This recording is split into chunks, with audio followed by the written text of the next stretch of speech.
భారతదేశంలో ఆంధ్రప్రదేశ్ రాజకీయ నాయకులంటే మూర్ఖులని అనుకుంటున్నారు ప్రతి చోట.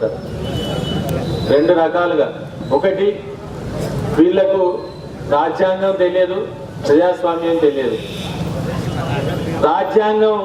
రాజ్యాంగ వ్యతిరేకంగా మాట్లాడుతున్నారనే వాళ్ళు, అది జగన్ కిరణ్ కుమార్ రెడ్డి కానీ చంద్రబాబు నాయుడు కానీ ఏ రాజ్యాంగంపై ప్రమాణం చేసి వాళ్ళు నాయకులయ్యారో, ఏ రాజ్యాంగం ప్రకారం రాజకీయ పార్టీలను రిజిస్టర్ చేసి వీళ్ళు నాయకులయ్యారో ఆ రాజ్యాంగం గురించిన అవగాహన లేకపోవడం కాదు, ఆ రాజ్యాంగాన్ని మీద వీళ్ళ గౌరవం లేకపోవడం.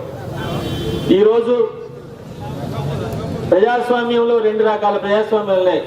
బయట ఉద్యమాలు చేసేది ప్రజాస్వామ్యం అయితే, పార్లమెంటరీ ప్రజాస్వామ్యం అని ఉంటుంది. అంటే రాజకీయ పార్టీలు తాము చేసిన వాగ్దానాల్ని, తాము చెప్పిన మాటల్ని నిలబెట్టుకోవటం, ప్రజల పక్షాన నిలబడటం అనేది పార్లమెంటరీ ప్రజాస్వామ్యం అవుతుంది. కానీ నిజానికి ఇప్పుడు వాళ్ళు మాట్లాడుతున్నది తెలంగాణ చాలా తొందరపాటు చర్య అని మాట్లాడుతున్నారు. కానీ నిజానికి ఈ రాజకీయ పార్టీలే కొన్ని పదుల సార్లు అసెంబ్లీ సాక్షిగా, ఢిల్లీలో పార్లమెంట్ సాక్షిగా అనేక సార్లు మేము తెలంగాణకు వ్యతిరేకం కాదు, తెలంగాణ రాష్ట్రం ఇస్తే మేము అంగీకరిస్తామని ప్రకటించిన వాళ్ళే.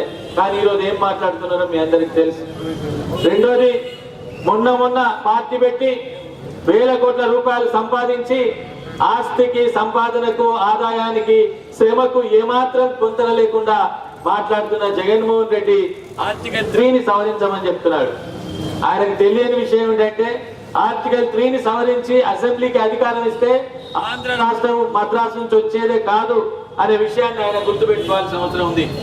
ఈ విషయమై ఆంధ్రప్రదేశ్ ఏర్పడేటప్పుడు ఆర్టికల్ 3 వాళ్లకు న్యాయం చేసింది. అంటే తిన్నింటి వాసాలు లెక్క పెట్టడం అనేది వీళ్ళ యొక్క లక్షణంగా మనకు కనబడుతున్నది. ఏ ఆర్టికల్ 3 ప్రకారం మద్రాసు నుంచి విడిపోయారో ఆ ఆర్టికల్ 3 ప్రకారమే తెలంగాణ ప్రజలకు రాష్ట్ర ప్రభుత్వం లేకుంటే భారత ప్రభుత్వం తెలంగాణకు అనుకూలంగా మాట్లాడితే అది రాజ్యాంగ వ్యతిరేకంగా వీళ్ళకి కనబడుతున్నది. అంటే దీని అర్థం ఏమిటి అని అంటే, వీళ్ళకున్న లక్షణము, వీళ్ళకున్న ఆశయం ఏమిటి? ఈ ప్రాంతాన్ని దోపిడీ చేయడం. ఈరోజు ఒకటే మాటలో చెప్పాలి, ఈ రోజు తెలంగాణను ఏర్పడకుండా చూడటం అంటే వాళ్ళ దోపిడీ సుస్థిరం చేయడం. ఇక్కడున్న భూముల్ని, ఇక్కడున్న నీళ్ళని, ఇక్కడున్న ఉద్యోగాల్ని, ఇక్కడున్న వనరులని ఇంకా వేల ఏళ్ల పాటు దోపిడీ చేయడానికి కావలసిన ఒక పునాది వేసుకోవడానికి మాత్రమే ప్రయత్నం చేస్తున్నారు తప్ప ఇందులో న్యాయము, ప్రజాస్వామ్యము, రాజ్యాంగము ఎంత మాత్రం లేదు. రెండోది, ఈ రాజకీయ పార్టీలన్నీ కూడా ఏ రోజు కూడా రాజ్యాంగాన్ని అనుకరించిన పద్ధతిలో పోలేదు. అది తెలుగుదేశం ప్రభుత్వం కావచ్చు, కాంగ్రెస్ ప్రభుత్వం కావచ్చు, వీళ్ళందరూ కూడా రాజ్యాంగాన్ని ఉల్లంఘిస్తూ వస్తున్న వాళ్ళే. ఇంకొకటి, ఈ రోజు తెలంగాణ రాష్ట్రం ఏర్పడుతుందా లేదా, నేను ఒకటే మాట చెప్పదలుచుకున్నాను. కాంగ్రెస్ పార్టీ ఇవ్వదలుచుకుంటే ఇస్తుంది, ఇవ్వకపోతే సరైన బాధ్యత వహించాల్సింది కాంగ్రెస్ పార్టీ అని మనం గుర్తు చేయాల్సిన అవసరం ఉంది. కాంగ్రెస్ పార్టీ ఇవ్వకుండా డ్రామా చేయదలుచుకున్నప్పుడు మాత్రమే మనకు తెలంగాణ రాదు. అందుకే ఈరోజు తెలంగాణ కాంగ్రెస్ పార్టీ నాయకుల మీద బాధ్యత ఉన్నది, తెలంగాణ కాంగ్రెస్ మంత్రుల మీద బాధ్యత ఉన్నది, పార్లమెంట్ సభ్యుల మీద బాధ్యత ఉన్నది, ఎమ్మెల్యేల మీద బాధ్యత ఉన్నది. ఈ రోజు తెలంగాణ రాష్ట్ర ప్రక్రియను ఎంత వేగవంతం చేసి ఎంత తొందరగా తెలంగాణ రాష్ట్రాన్ని ఏర్పాటు చేస్తే ఆ ప్రభుత్వానికి, ఆ పార్టీకి మంచి జరుగుతుంది.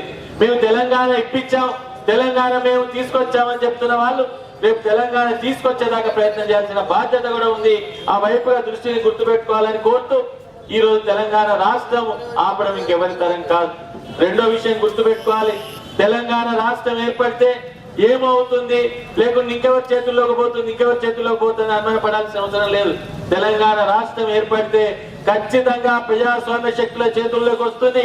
100 ఏళ్ల ఉద్యమ వారసత్వాన్ని కలిగి ఉన్న తెలంగాణ ప్రజలు రేపు ఖచ్చితంగా ఒక ప్రజాస్వామ్య తెలంగాణను ఏర్పాటు చేసుకోవడానికి వెనుకాడమైన విషయాన్ని గుర్తు చేసుకోవాలి.